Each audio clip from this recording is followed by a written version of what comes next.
The first book of Samuel. 1 Samuel, chapter 1. There was a certain man from Ramathaim, a Zuphite from the hill country of Ephraim, whose name was Elkanah, son of Jeroham, the son of Elihu, the son of Tohu, the son of Zuph, an Ephraimite.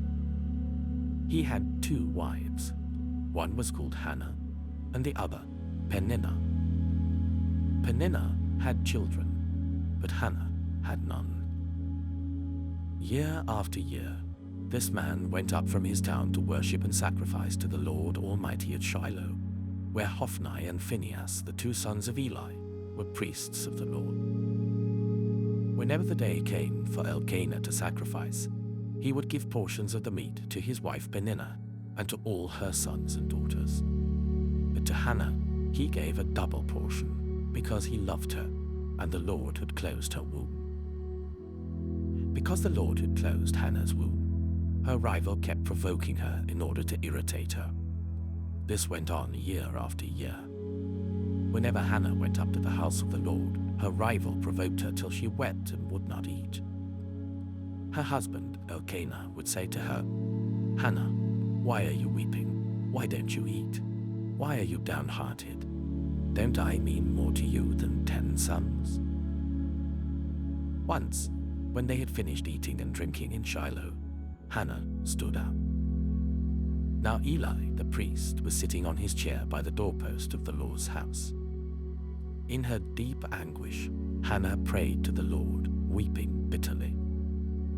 And she made a vow, saying, "Lord Almighty, if you will only look on your servant's misery and remember me, and not forget your servant, but give her a son, then I will give him to the Lord for all the days of his life, and no razor will ever be used on his head." As she kept on praying to the Lord, Eli observed her mouth. Hannah was praying in her heart, and her lips were moving, but her voice was not heard. Eli thought she was drunk and said to her, "How long are you going to stay drunk? Put away your wine." "Not so, my lord," Hannah replied. "I am a woman who is deeply troubled. I have not been drinking wine or beer. I was pouring out my soul to the Lord. Do not take your servant for a wicked woman. I've been praying here out of my great anguish and grief." Eli answered, "Go in peace, and may the God of Israel grant you what you have asked of him." She said, "May your servant find favor in your eyes."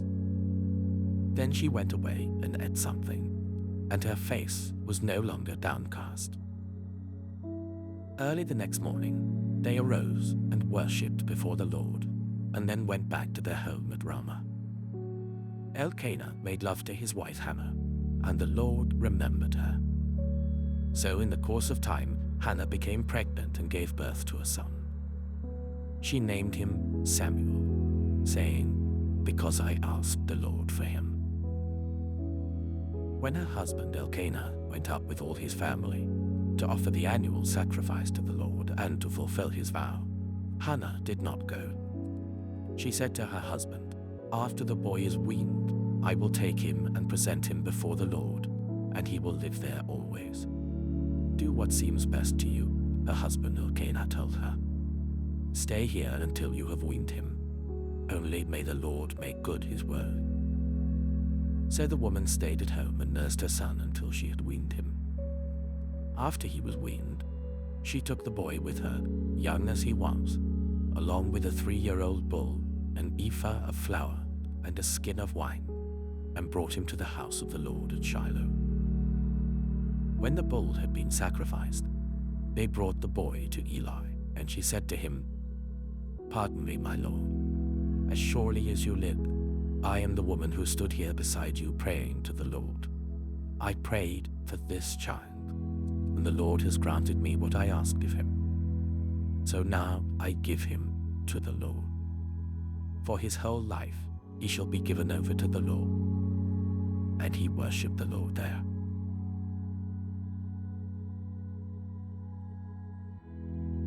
1 Samuel chapter 2.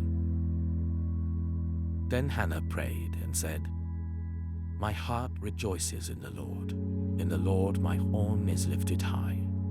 My mouth boasts over my enemies, for I delight in your deliverance.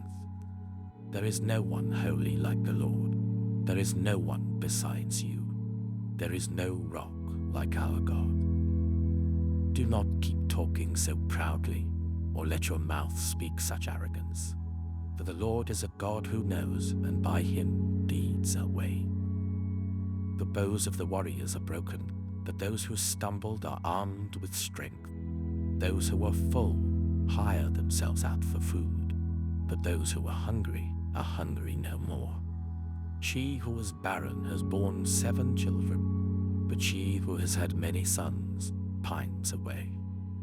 The Lord brings death and makes alive. He brings down to the grave and raises up. The Lord sends poverty and wealth. He humbles and he exalts. He raises the poor from the dust and lifts the needy from the ash heap. He seats them with princes and makes them inherit a throne of honor. For the foundations of the earth are the Lord's. On them he has set the world.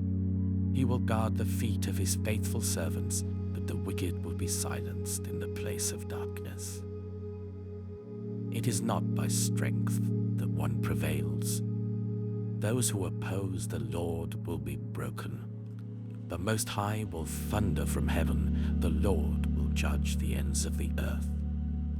He will give strength to his king and exalt the horn of his anointed. Then Elkanah went home to Ramah, but the boy ministered before the Lord under Eli the priest. Eli's sons were scoundrels. They had no regard for the law. Now it was the practice of the priests that whenever any of the people offered a sacrifice, the priest's servant would come with a 3-pronged fork in his hand while the meat was being boiled, and would plunge the fork into the pan or kettle or cauldron or pot. Whatever the fork brought up, the priest would take for himself. This is how they treated all the Israelites who came to Shiloh. But even before the fat was burned, the priest's servant would come and say to the person who was sacrificing, "Give the priest some meat to roast. He won't accept boiled meat from you, but only raw." If the person said to him, "Let the fat be burnt first and then take whatever you want," the servant would answer, "No, hand it over now. If you don't, I'll take it by force." This sin of the young men was very great in the Lord's sight, for they were treating the Lord's offering with contempt. But Samuel was ministering before the Lord, a boy wearing a linen ephod. Each year, his mother made him a little robe and took it to him when she went up with her husband to offer the annual sacrifice.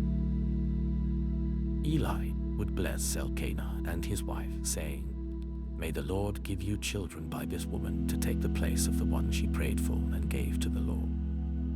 Then they would go home. And the Lord was gracious to Hannah. She gave birth to 3 sons and 2 daughters. Meanwhile, the boy Samuel grew up in the presence of the Lord. Now Eli, who was very old, heard about everything his sons were doing to all Israel, and how they slept with the women who served at the entrance to the tent of meeting. So he said to them, "Why do you do such things? I hear from all the people about these wicked deeds of yours. No, my sons, the report I hear spreading among the Lord's people is not good. If one person sins against another, God may mediate for the offender. But if anyone sins against the Lord, who will intercede for them?" His sons, however, did not listen to their father's rebuke, for it was the Lord's will to put them to death. And the boy Samuel continued to grow in stature and in favor with the Lord and with people. Now a man of God came to Eli and said to him, "This is what the Lord says. Did I not clearly reveal myself to your ancestors' family when they were in Egypt under Pharaoh? I chose your ancestor out of all the tribes of Israel to be my priest, to go up to my altar to burn incense, and to wear an ephod in my presence. I also gave your ancestors' family all the food offerings presented by the Israelites. Why do you scorn my my sacrifice and offering that I prescribed for my dwelling? Why do you honor your sons more than me, by fattening yourselves on the choice parts of every offering made by my people Israel? Therefore the Lord, the God of Israel, declares, I promised that members of your family would minister before me forever.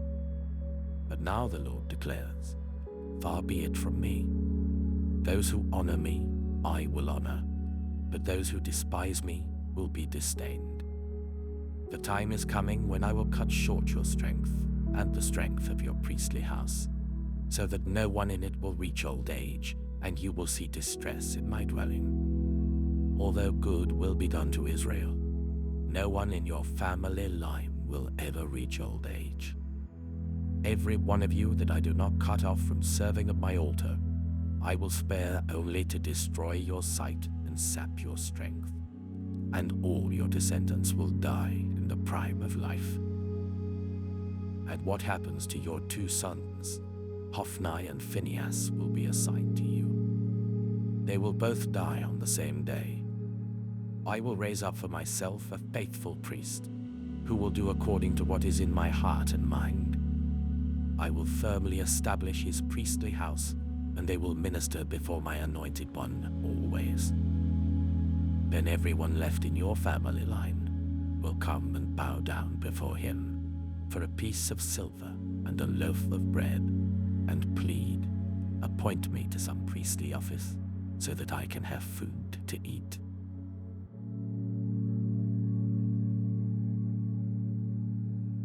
Samuel chapter 3. The boy Samuel ministered before the Lord under Eli. In those days, the word of the Lord was rare. There were not many visions. One night, Eli, whose eyes were becoming so weak that he could barely see, was lying down in his usual place.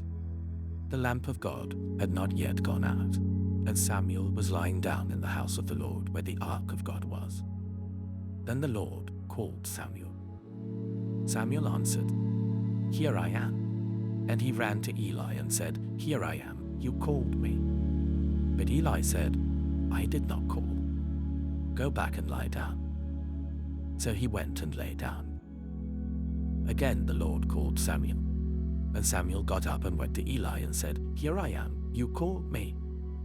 My son, Eli said, I did not call. Go back and lie down. Now Samuel did not yet know the law.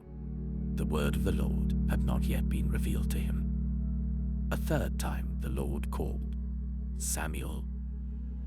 And Samuel got up and went to Eli and said, Here I am, you called me. Then Eli realized that the Lord was calling the boy. So Eli told Samuel, Go and lie down, and if he calls you, say, Speak, Lord, for your servant is listening. So Samuel went and lay down in his place. The Lord came and stood there, calling as at the other times, Samuel, Samuel. Then Samuel said, Speak, for your servant is listening. And the Lord said to Samuel, See, I am about to do something in Israel that will make the ears of everyone who hears about it tingle.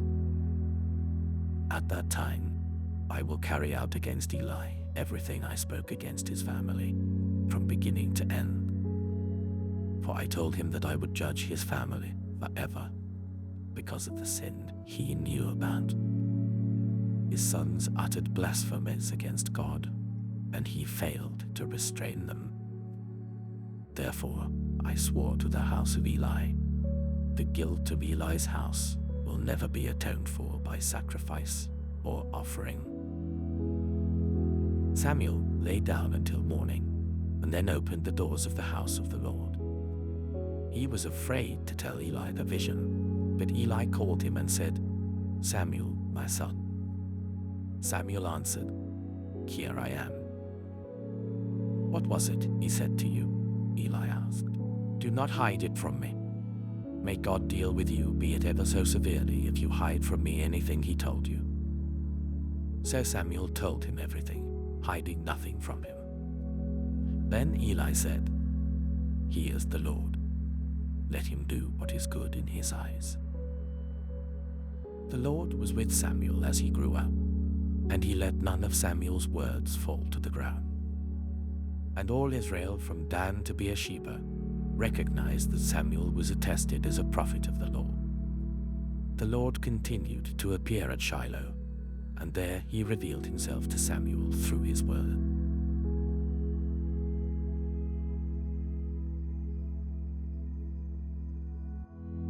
1 Samuel chapter 4.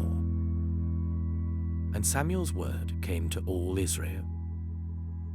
Now the Israelites went out to fight against the Philistines. The Israelites camped at Ebenezer, and the Philistines at Aphek. The Philistines deployed their forces to meet Israel, and as the battle spread, Israel was defeated by the Philistines, who killed about 4,000 of them on the battlefield. When the soldiers returned to camp, the elders of Israel asked, "Why did the Lord bring defeat on us today before the Philistines? Let us bring the Ark of the Lord's covenant from Shiloh, so that he may go with us and save us from the hand of our enemies." So the people sent men to Shiloh, and they brought back the Ark of the covenant of the Lord Almighty, who is enthroned between the cherubim. And Eli's 2 sons, Hophni and Phinehas, were there with the Ark of the covenant of God. When the Ark of the Lord's covenant came into the camp, all Israel raised such a great shout that the ground shook. Hearing the uproar, the Philistines asked, "What's all this shouting in the Hebrew camp?" When they learned that the Ark of the Lord had come into the camp, the Philistines were afraid. "A god has come into the camp," they said. "Oh no, nothing like this has happened before. We're doomed. Who will deliver us from the hand of these mighty gods? They are the gods who struck the Egyptians with all kinds of plagues in the wilderness. Be strong, Philistines. Be men, or you will be subject to the Hebrews as they have been to you. Be men and fight." So the Philistines fought, and the Israelites were defeated, and every man fled to his tent. The slaughter was very great. Israel lost 30,000 foot soldiers. The Ark of God was captured, and Eli's 2 sons, Hophni and Phinehas, died. That same day, a Benjaminite ran from the battle line and went to Shiloh with his clothes torn and dust on his head. When he arrived, there was Eli sitting on his chair by the side of the road, watching, because his heart feared for the Ark of God. When the man entered the town and told what had happened, the whole town sent up a cry. Eli heard the outcry and asked, "What is the meaning of this uproar?" The man hurried over to Eli, who was 98 years old, and whose eyes had failed so that he could not see. He told Eli, "I have just come from the battle line. I fled from it this very day." Eli asked, "What happened, my son?" The man who brought the news replied, "Israel fled before the Philistines, and the army has suffered heavy losses. Also your 2 sons, Hophni and Phinehas, are dead, and the Ark of God has been captured." When he mentioned the Ark of God, Eli fell backwards off his chair by the side of the gate. His neck was broken, and he died, for he was an old man, and he was heavy. He had led Israel for 40 years. His daughter-in-law, the wife of Phinehas, was pregnant and near the time of delivery. When she heard the news that the Ark of God had been captured and that her father-in-law and her husband were dead, she went into labor and gave birth, but was overcome by her labor pains. As she was dying, the women attending her said, "Don't despair, you've given birth to a son." But she did not respond or pay any attention. She named the boy Ichabod, saying, "The glory has departed from Israel," because of the capture of the Ark of God and the deaths of her father-in-law and her husband. She said, "The glory has departed from Israel, for the Ark of God has been captured."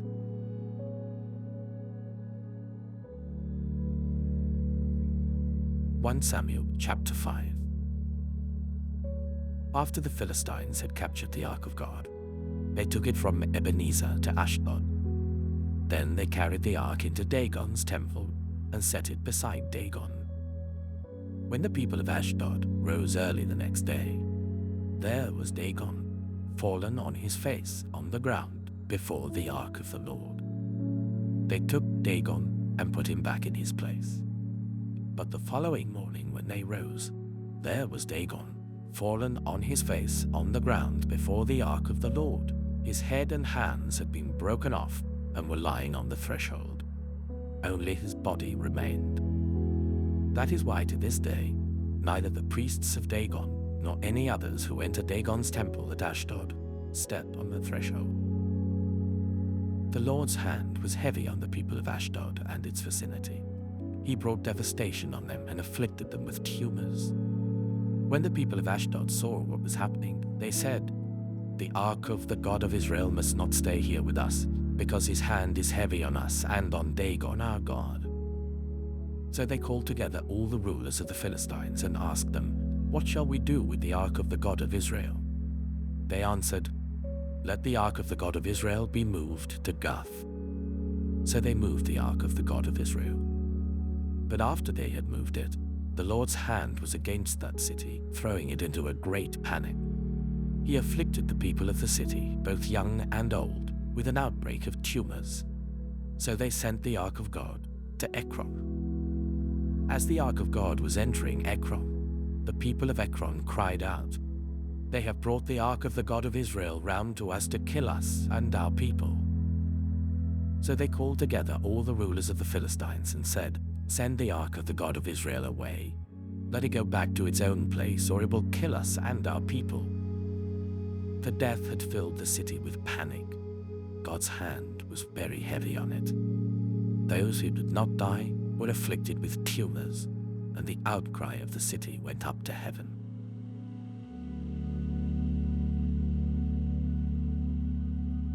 (1 Samuel chapter 6).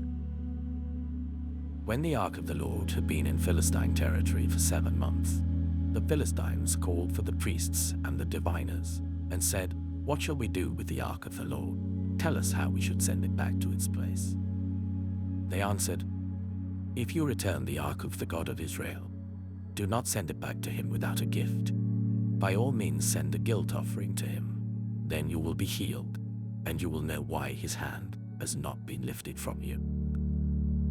The Philistines asked, "What guilt offering should we send to him?"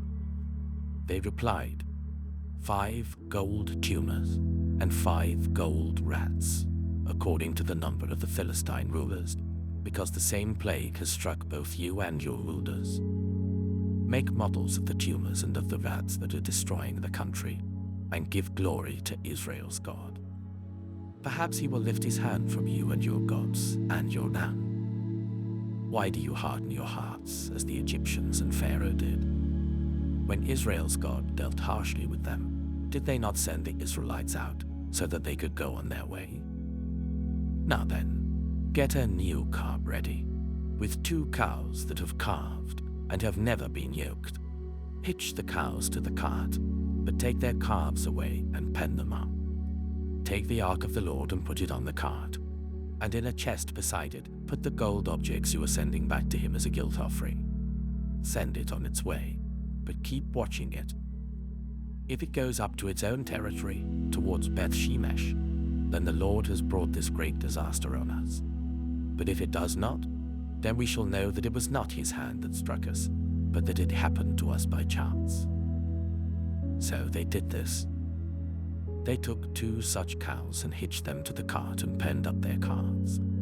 They placed the ark of the Lord on the cart, and along with it the chest containing the gold rats and the models of the tumors.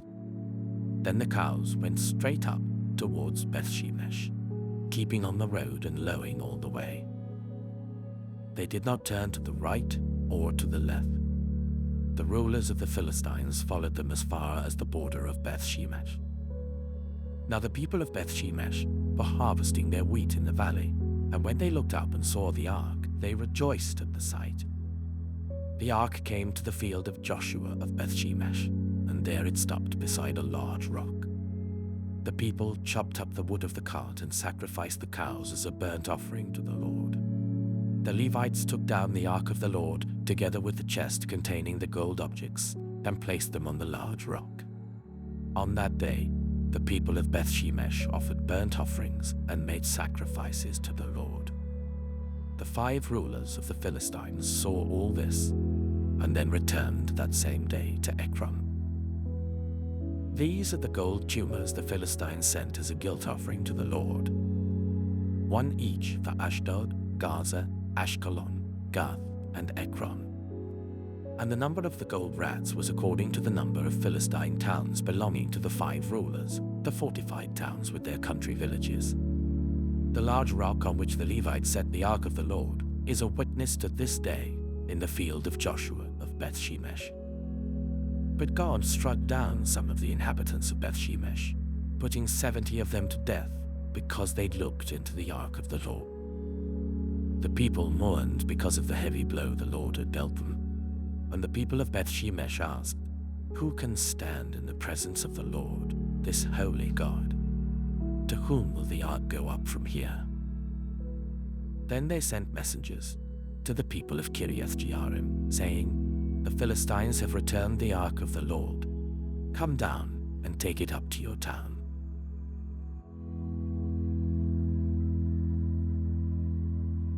(1 Samuel chapter 7). So the men of Kiriath-jearim came and took up the Ark of the Lord. They brought it to Abinadab's house on the hill and consecrated Eleazar his son to guard the Ark of the Lord. The Ark remained at Kiriath-jearim a long time, 20 years in all. Then all the people of Israel turned back to the Lord. So Samuel said to all the Israelites, "If you are returning to the Lord with all your hearts, then rid yourselves of the foreign gods and the Ashtoreths, and commit yourselves to the Lord and serve him only, and he will deliver you out of the hand of the Philistines." So the Israelites put away their Baals and Ashtoreths and served the Lord only. Then Samuel said, "Assemble all Israel at Mizpah, and I will intercede with the Lord for you." When they had assembled at Mizpah, they drew water and poured it out before the Lord. On that day they fasted, and there they confessed, "We have sinned against the Lord." Now Samuel was serving as leader of Israel at Mizpah. When the Philistines heard that Israel had assembled at Mizpah, the rulers of the Philistines came up to attack them. When the Israelites heard of it, they were afraid because of the Philistines. They said to Samuel, "Do not stop crying out to the Lord our God for us, that he may rescue us from the hand of the Philistines." Then Samuel took a suckling lamb and sacrificed it as a whole burnt offering to the Lord. He cried out to the Lord on Israel's behalf, and the Lord answered him. While Samuel was sacrificing the burnt offering, the Philistines drew near to engage Israel in battle. But that day the Lord thundered with loud thunder against the Philistines, and threw them into such a panic that they were routed before the Israelites. The men of Israel rushed out of Mizpah and pursued the Philistines, slaughtering them along the way to a point below Beth-kar. Then Samuel took a stone and set it up between Mizpah and Shen. He named it Ebenezer, saying, "Thus far the Lord has helped us." So the Philistines were subdued, and they stopped invading Israel's territory. Throughout Samuel's lifetime, the hand of the Lord was against the Philistines. The towns from Ekron to Gath that the Philistines had captured from Israel were restored to Israel, and Israel delivered the neighboring territory from the hands of the Philistines. And there was peace between Israel and the Amorites. Samuel continued as Israel's leader all the days of his life. From year to year, he went on a circuit from Bethel to Gilgal to Mizpah, judging Israel in all those places. But he always went back to Ramah, where his home was, and there he also held court for Israel. And he built an altar there to the Lord.